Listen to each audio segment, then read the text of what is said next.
భజే వాసుపుత్రం భజే బాలగాత్రం భజేహం పవిత్రం భజే సూర్యమిత్రం భజే రుద్రరూపం భజే బ్రహ్మతేజం. అది రామాయణ మహాయుద్ధం భీకరంగా సాగుతున్న తరుణం. శ్రీరామచంద్రుని సారథ్యంలో వానర సైన్యంతో విజృంభిస్తూ లక్ష్మణస్వామి తనతో పోరాటం చేస్తున్న రావణుడి కుమారుడు ఇంద్రజిత్ తలని బాణంతో ఒక్క వేటుతో వేరు చేశాడు. ఇంద్రజిత్ మరణ వార్త విన్న రావణుడు ఆవేశంతో ఊగిపోయాడు. ప్రతీకారం కోసం పాతాళ లోకాధిపతి తన సోదరుడు అయినటువంటి మహిరావణుడి సహకారం కోరాడు.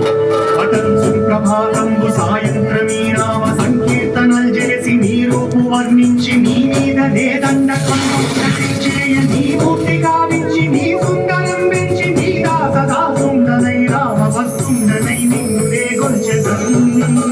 నీ కటాక్షం చూచితే వేడుకలు చేసితే నా మొరాలించితే నన్ను రక్షించితే. తంత్ర విద్యలో ఆరితేరిన మహిరావణుడి దాడి గురించి విభీషణుడి ద్వారా ముందుగా తెలుసుకున్న హనుమంతుల వారు తన ప్రభువుల విశ్రాంతి మందిరానికి కాపలా ఉండగా ఆ దుష్టుడు లోపలికి ప్రవేశించడానికి పలు ప్రయత్నాలు చేసి చివరికి మాయోపాయంతో విభీషణుడి రూపం ధరించి మందిరంలోకి ప్రవేశిస్తాడు. నిద్రిస్తున్న రామలక్ష్మణులను అపహరించి పాతాళ లోకానికి తీసుకెళ్తాడు. అంజనాదేవి గర్భాన్వయా దేవ నిన్నెంత వారం దయాశాలి వై చూచియుందాతవై చూచియున్ నిలిచియున్ తొల్లి సుగ్రీవకు మంత్రి వై స్వామి కార్యార్థమై ఏగి శ్రీరామ సౌమిత్రులను చూచి వారిని విచారించి సర్వేసు పూజించి యజ్ఞాను చెంపట్టు గావించి వారిని సంపించి సచిల కృపాసుడికి దీక్షించి కిష్కింధకే తెంచి శ్రీరామ కార్యార్థమై లంకకే తెంచియున్ కాల్చియుం యజ్ఞుని తుంచూచి ఆనందము పొంగి ఆయుంగరం విచ్చి ఆరక్రమం తెచ్చి శ్రీరామము నిచ్చి సంతోషము చేసి. తన ప్రభువులను కాపాడుకోవడానికి వాయువేగంతో పాతాళ లోకానికి చేరుకున్న ఆంజనేయ స్వామికి సగం మొసలి సగం వానర రూపంలో ఉన్న వింత జీవి ముఖద్వారం వద్ద కాపలా కాస్తూ కనిపిస్తుంది. ఆ జీవి మకరధ్వజుడు అనే తన పుత్రుడని మహాసముద్రాన్ని దాటుతుండగా నీటిలో పడ్డ తన పేదవిందు ఒక మొసలి గ్రహించడం వల్ల జన్మించాడని తెలుసుకుని ఆశ్చర్యపోతాడు హనుమంతుల వారు.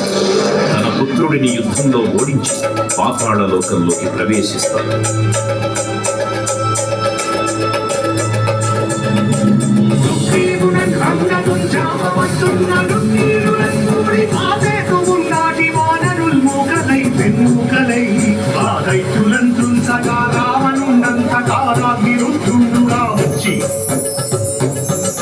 బ్రహ్మాండమైనట్టి ఆ శక్తిని వైచి ఆ లక్ష్మణం మూర్తను దింపగానప్పుడే నీవు సంజీవిని తెచ్చి సౌమిత్రికి నిచ్చి ప్రాణంబు రక్షింపగా కుంభకర్ణాదురన్నీరులంబోర శ్రీరామ బాణాసి వానంతరిన్ రావణుం సంపదానంత లోకం పురానందమయ్యుండ నవ్వేణరం విభీషణుడు గంతోడు కన్వచ్చి పట్టాభిషేకంబు చేయించి సీతామహాదేవిని తెచ్చి శ్రీరామునిచ్చి అంతన్నయోధ్యాపురించొచ్చి పట్టాభిషేకంబు సంరంభమయ్యున్నా. పాతాళ లోకంలో అడుగుపెట్టిన పవనపుత్రుడు మహిరావణ మరియు అహిరావణ సోదరులతో భీకర 5 దిక్కులలో ఉన్న 5 దీపాలను ఒకేసారి ఆర్పడం ద్వారా మాత్రమే వారి మరణం సంభవిస్తుందని చెప్పారు.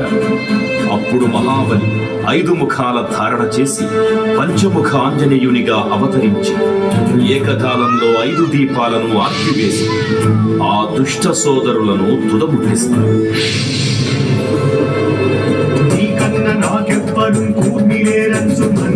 శ్రీరామ భక్త ప్రశస్తంబుగా నిన్ను సేవించి నీ కీర్తనలు చేసిన పాపములు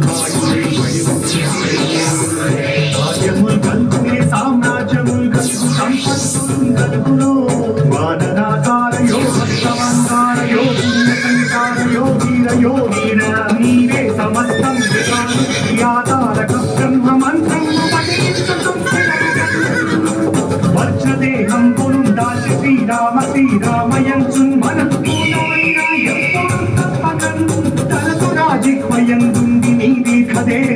त्रैलोक्य सञ्चारिवै रामनामाङ्कितध्यानिवै ब्रह्मतेजं गौतमीज्वाला कल्लोलहावीर हनुमन्त ओङ्कार शब्दं बुलं भूतप्रेतं बुलं पिशाचं बुलं शाकिनी नागिनी श्यामुलं कालितेयं बुलं नीरुवारं बुलं नेरं बुलं वक्षिणी मुष्टिघातं बुलं बाहुदण्डं बुलं सोमखण्डं बुलं कुञ्चिकालाभिरुद्धुं నీవు బ్రహ్మదేదం పురం చూచి కాలోని నా ముక్తు నరసింహయంసు దయా దృష్టి వీక్షించి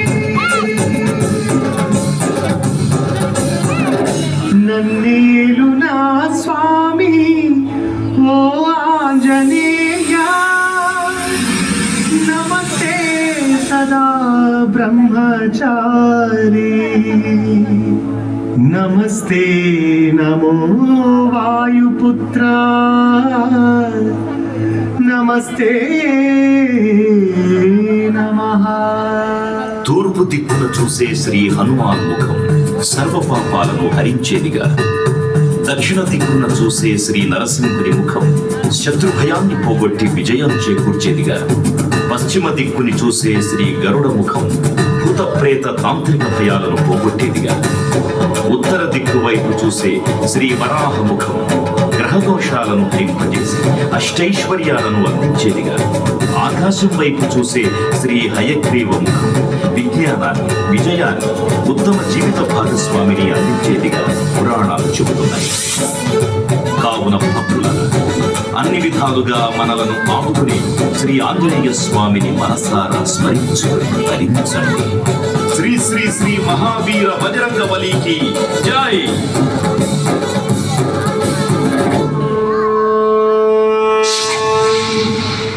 జై శ్రీరామ్, జై జై